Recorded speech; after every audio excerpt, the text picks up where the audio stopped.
안녕하십니까, 레오 강사입니다. 이번에 코론으로 듀공 투어를 다녀왔는데요.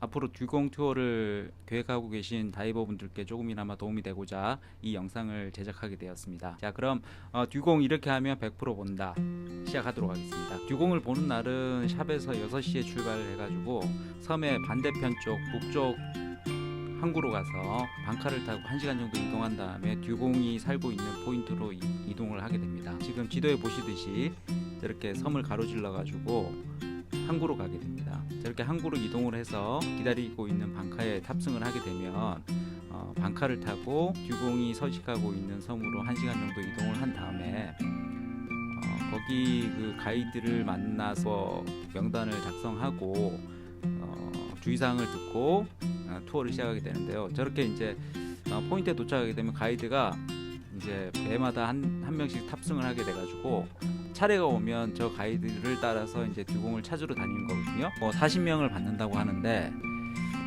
좀 늦게 가게 되면 저희가 두 번째, 세 번째 방카에서 1시간, 2시간, 3시간 기다리는 경우도 허다하고요.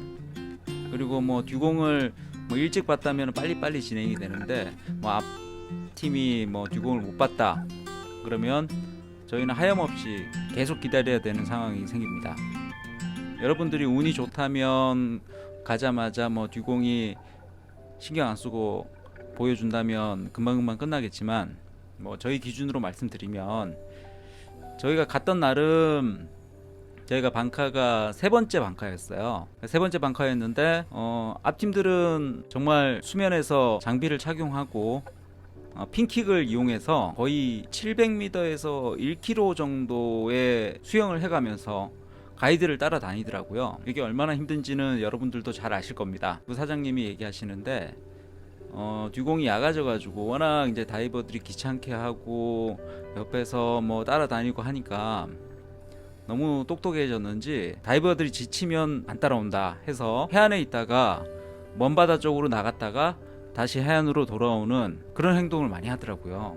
그래서 저희 팀도 먼저 입수를 5명이 했는데 저희는 수중으로 들어가길래 보고 있는 줄 알았는데 1시간 동안 듀공을 수면에서 따라다녔다고 하더라고요. 운이 안 좋으면 듀공을 못 보고 가는 팀도 많이 생기는 상황이 발생합니다. 저희가 본 바로는 앞팀에서 수면에서 듀공을 따라다니다가 너무 힘들어가지고 포기하고 올라오시는 분도 되게 많이 봤고요.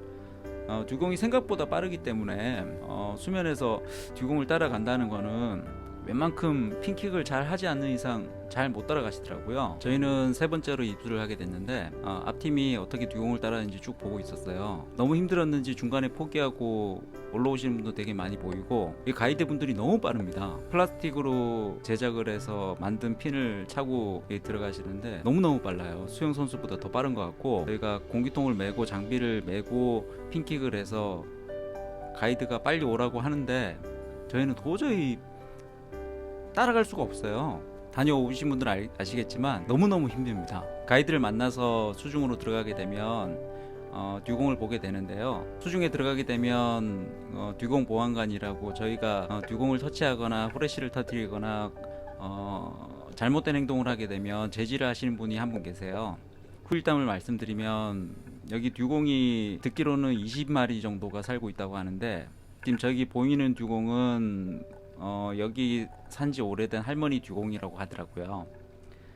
저 듀공 말고 젊은 듀공이 한 마리 있는데 가끔씩 젊은 듀공이 나타나는 날은 저렇게 곁을 주지 않고 무조건 도망 다닌다고 합니다. 듀공이 저렇게 풀을 하루에 1톤을 먹는데요.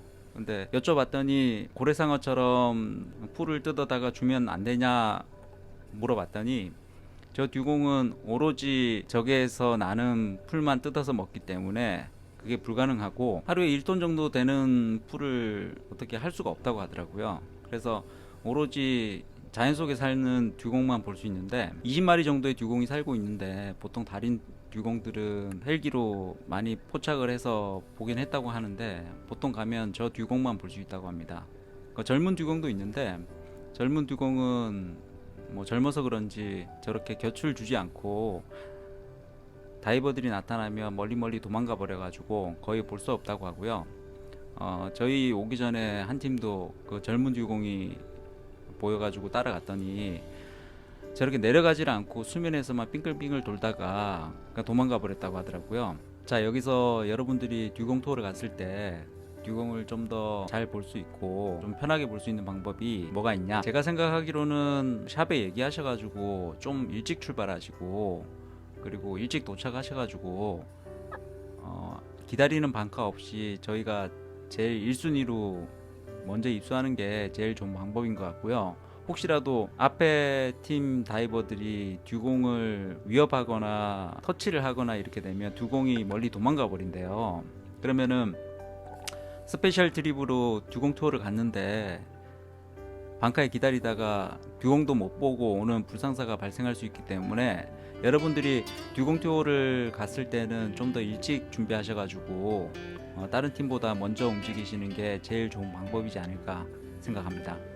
그리고 수중에 내려가 보시면 저 풀이 자라는 환경이 모래바닥이에요. 다이버들 분들이 잘하시는 분도 계시고 좀 부족한 분도 계실지 모르겠지만 같이 가시는 분들이 중성부력이라든지 핑킥이라든지 이런 부분에 대해서 좀 더 신경을 많이 쓰시면 좀 더 좋은 환경에서 듀공을 관찰할 수 있고, 저희가 저렇게 상업화돼 있지만 좀 더 아끼는 마음으로 듀공을 본다면, 저 듀공이 멸종 위기종으로 지정이 돼서 지금 보호를 받고 있는데, 사장님 말로는 저 듀공은 오래돼서 사람 곁을 주면서 저렇게 관찰을 해도 가만히 있지만 다른 듀공들은 이동 범위도 넓고 앞으로 일찍 가지 않으시면 못 볼 수 있는 상황이 발생할 수 있다고 얘기하더라고요. 잽싸기 때문에. 자, 수중에 내려가시면 저렇게 수중 보안관이 듀공 앞에 너무 가까이 가거나 듀공의 진로를 방해하거나 듀공한테 위협적인 행동을 하게 되면 경고를 주게 됩니다.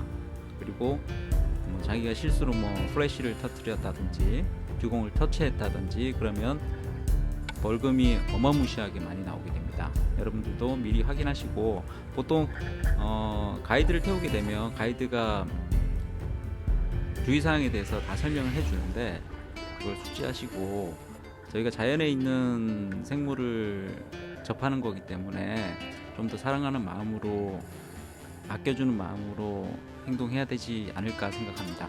여기서 듀공투어의 팁을 말씀드리자면, 저희는 3일째 되던 날 듀공 투어를 갔고요. 아무래도 새벽에 출발하다 보니까 코론이 환승을 해야 되는 비행기라서 거의 가는데 9시간 정도 잡아먹습니다. 그래서 첫날보다는 둘째 날, 셋째 날 정도가 좋을 거라고 생각하고요. 보통 듀공 투어를 가게 되면 스페셜 트립을 해가지고 추가 차지가 되고, 그리고 듀공 와칭을 끝난 다음에 1회를 근처 해변에서 1회 다이빙을 하고 돌아오게 되는데, 이번 코론토를 다녀오면서 코론이란 지역이 굉장히 매력적이고 좋은 포인트라는 걸 많이 느꼈습니다. 난파선도 되게 많고 자연환경도 되게 많이 보존돼 있고, 팔라우와 베트남의 하롱베이와 필리핀을 적절히 섞어놓은 듯한 느낌의 섬이었고요. 이렇게 다른 포인트에서 볼 수 없는 듀공을 볼 수 있다는 것만 해도 되게 큰 매력이었고, 여러분들이 기회가 되신다면 지금 이 듀공이 멸종 위기종으로 지정이 돼서 언제까지 볼 수 있을지 장담할 수 없다고 하더라고요. 최대한 시간이 되시면 최대한 빨리 가셔가지고 보시면 평생에 잊지 못할 추억이 생길 거라고 생각합니다. 듀공 와칭은 여러분들이 스킬을 얼마나 준비를 많이 하시느냐, 그 스킬 중에도 기본적인 핑킥, 수면에서 가이드를 얼마나 잘 따라가느냐, 가이드를 잘 따라가시면 빨리 볼 수 있습니다. 근데 수면에서 가이드를 잘 따라갈 수 있을지 의문입니다. 솔직히 정말 입에 단내 나도록 따라다녔거든요. 잊지 못할 추억이었고, 우리가 듀공을 볼 수 있었다는 게 되게 감사하게 생각하며, 다른 다이버 분들도 이런 좋은 기회가 생겼으면 좋겠습니다. 부족하지만 시청해 주셔서 감사합니다. 앞으로도 안전하고 즐거운 다이빙 하시기 바랍니다. 감사합니다.